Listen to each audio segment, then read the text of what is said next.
Você já parou para se perguntar, como um rei que viu Deus duas vezes, que foi ungido com sabedoria celestial, que construiu o templo mais glorioso da terra, terminou adorando demônios disfarçados de deuses?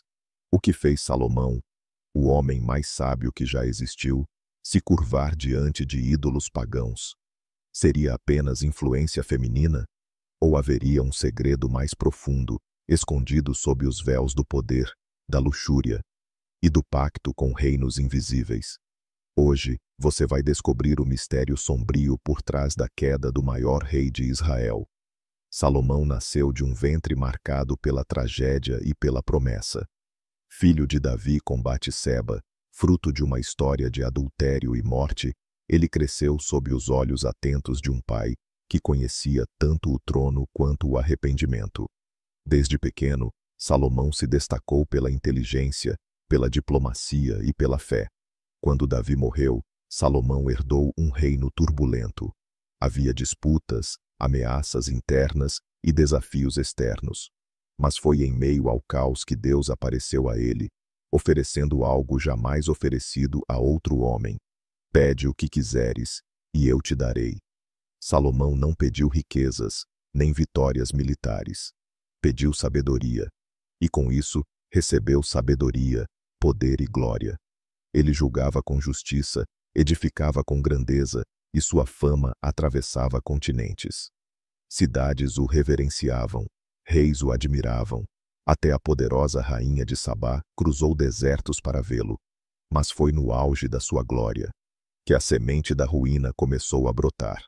Para garantir alianças e paz com os povos vizinhos, Salomão adotou uma estratégia comum entre reis: casamentos políticos. No entanto, enquanto seus antepassados protegiam a linhagem hebraica da idolatria, Salomão se abriu para reinos estranhos e suas filhas. Ele se casou com mulheres moabitas, amonitas, edomitas, sidônias, hititas, mulheres que cresceram entre deuses falsos, rituais pagãos e encantamentos ancestrais. E Salomão, em vez de convertê-las ao Deus de Israel, passou a ouvi-las. Elas sussurravam aos seus ouvidos sobre Astarote, deusa dos sidônios, sobre Moloque, o horrendo deus amonita, sobre Camos, o abominável deus de Moabe. Salomão, curioso e seduzido, começou a tolerar. E depois, começou a participar. Enquanto o templo do Senhor ainda brilhava em Jerusalém, nas colinas próximas, Salomão mandava construir altares para os deuses de suas esposas.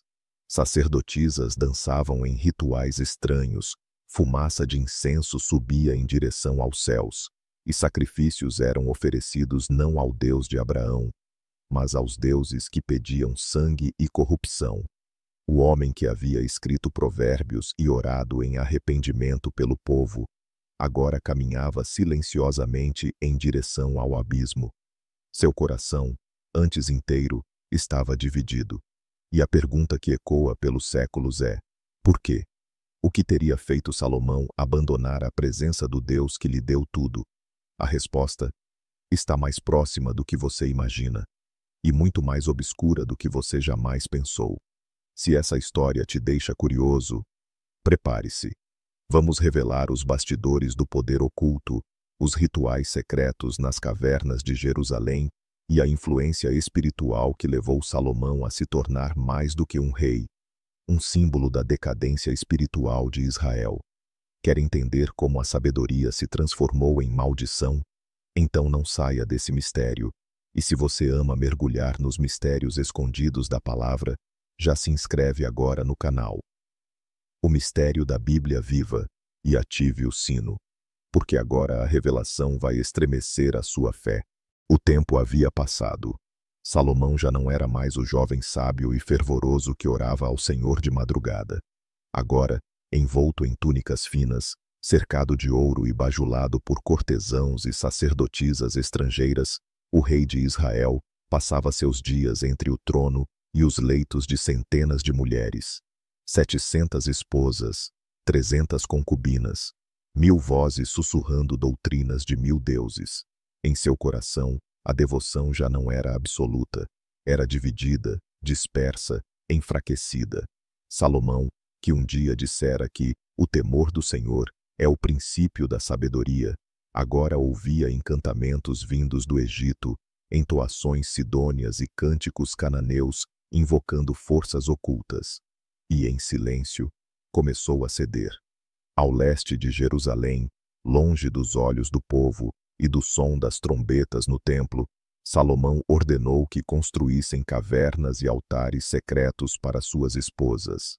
Mas esses lugares não eram apenas monumentos de idolatria, eram pontos de invocação, locais onde antigas práticas espirituais ocorriam, sob a cobertura da noite, com tochas e sangue.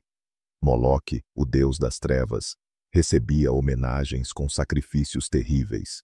Crianças eram oferecidas vivas, queimadas em estátuas de bronze aquecidas ao fogo. Os gritos, abafados pelas colinas, nunca chegavam ao palácio. E Salomão estava presente, não como um adorador direto, mas como alguém que permitia, financiava e, aos poucos, aceitava. Seu coração, antes cheio da presença de Deus, agora estava cercado por vozes espirituais que não vinham do céu. E ele sabia que o que fazia era abominação, mas estava enfeitiçado, não pelas mulheres, mas pelo poder oculto por trás delas. Foi então que o Senhor falou, não através de profetas, mas diretamente, como já havia feito 2 vezes antes. Visto que este foi o teu proceder, e não guardaste a minha aliança, certamente rasgarei o teu reino. Salomão, assustado, tentou resistir à palavra divina, mas algo dentro dele já não era mais o mesmo. A chama do temor havia se apagado. A sabedoria que antes o guiava, agora era distorcida por vaidade, desejo e orgulho. E foi nesse estado de espírito que ele escreveu as palavras mais tristes de sua vida. Vaidade de vaidades, tudo é vaidade. Ele havia experimentado tudo, construído tudo, governado tudo, mas no fim estava vazio. Salomão se via cercado de riquezas, mulheres, palácios, mas longe de Deus. O povo não sabia. Continuava indo ao templo. As orações seguiam, os levitas cantavam, e os sacrifícios eram feitos. Mas algo invisível havia mudado em Israel. Os céus, antes abertos, estavam agora em silêncio. E em meio a tudo isso, Salomão, o rei de ouro, caminhava entre 2 mundos, o da promessa e o da perdição. Na próxima parte, você vai entender como o julgamento começou a se manifestar, como o reino foi dividido e por que o nome de Salomão foi manchado por aquilo que ele mesmo construiu. A história termina com uma escolha. Se você está acompanhando essa revelação até aqui, prepare-se. Você vai descobrir como os deuses estranhos cobraram seu preço, como o coração de Salomão foi finalmente quebrado, e o que tudo isso revela sobre os últimos dias da humanidade. O tempo passou. Salomão já não tinha mais o brilho dos dias de glória. Seus olhos estavam cansados, seu corpo enfraquecido. O rei que uma vez se levantou como o homem mais sábio da terra, agora andava encurvado sob o peso de sua própria história. Israel estava inquieto. Rebeliões surgiam. O povo murmurava. E por trás das cortinas do palácio, seus próprios filhos disputavam o trono. A instabilidade crescia, não por guerras externas, mas por um juízo silencioso que se espalhava pelo coração do reino. Salomão começou a perceber que sua grandeza estava se esvaindo e que Deus já não falava mais com ele. Em meio ao silêncio de Deus e à solidão de seus dias, Salomão começou a revisitar tudo o que havia feito.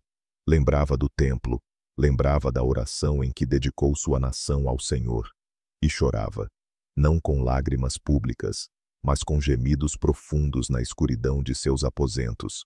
Tentou voltar, tentou orar, tentou clamar, mas sua alma estava confusa, sua mente pesada pelas doutrinas e rituais pagãos que ele havia absorvido. Seus sonhos eram perturbados, vozes o assombravam, figuras das quais um dia zombou. Agora o perseguiam. E foi nesse estado de desespero que ele escreveu: a sabedoria é uma espada de dois gumes, porque aquele que a possui e se afasta de Deus será o mais miserável entre os homens. O homem mais sábio se tornava o mais vazio.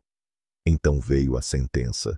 Um profeta de Deus se levantou e declarou: porque Salomão se prostituiu com os deuses das nações e desviou o coração de Israel, o Senhor rasgará o reino de suas mãos. Mas por amor a Davi, seu pai, não o fará nos seus dias, mas nos dias de seu filho.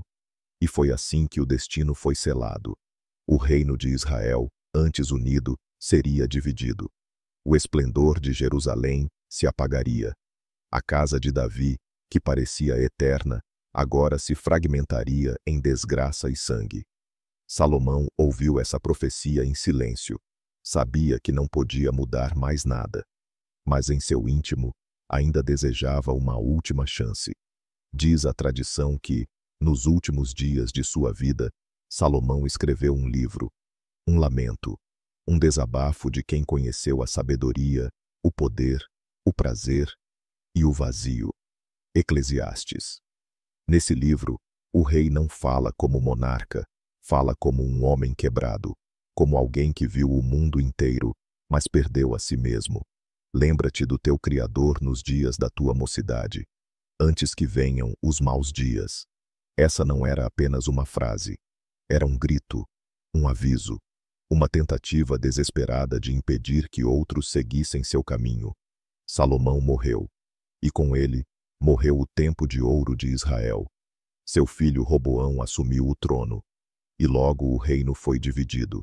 O templo permaneceu de pé, mas o coração do povo jamais foi o mesmo. O que a história de Salomão nos ensina? Que nenhum homem, por mais ungido ou sábio, está imune à queda. Que não basta começar bem, é preciso terminar fiel. Que até mesmo aqueles que ouviram a voz de Deus podem se perder, se deixarem o coração se desviar. Mas também aprendemos que, mesmo na dor, Deus nos deixa uma mensagem. Eclesiastes é essa mensagem. Um chamado à humildade, um convite ao arrependimento, um clamor para voltarmos enquanto ainda há tempo. Se você chegou até aqui, é porque Deus está te chamando para refletir. Essa história não é apenas sobre Salomão, é sobre mim, é sobre você, é sobre todos nós, que já conhecemos a verdade. Mas às vezes nos distraímos com os altares do mundo. Por isso não pare por aqui. Se inscreva agora no canal O Mistério da Bíblia Viva e continue conosco nessa jornada de revelações. Ative o sino, porque ainda há muitos segredos a serem expostos, histórias esquecidas e verdades que vão mudar a forma como você vê a Bíblia. Porque onde termina o reinado dos homens, começa o agir de Deus.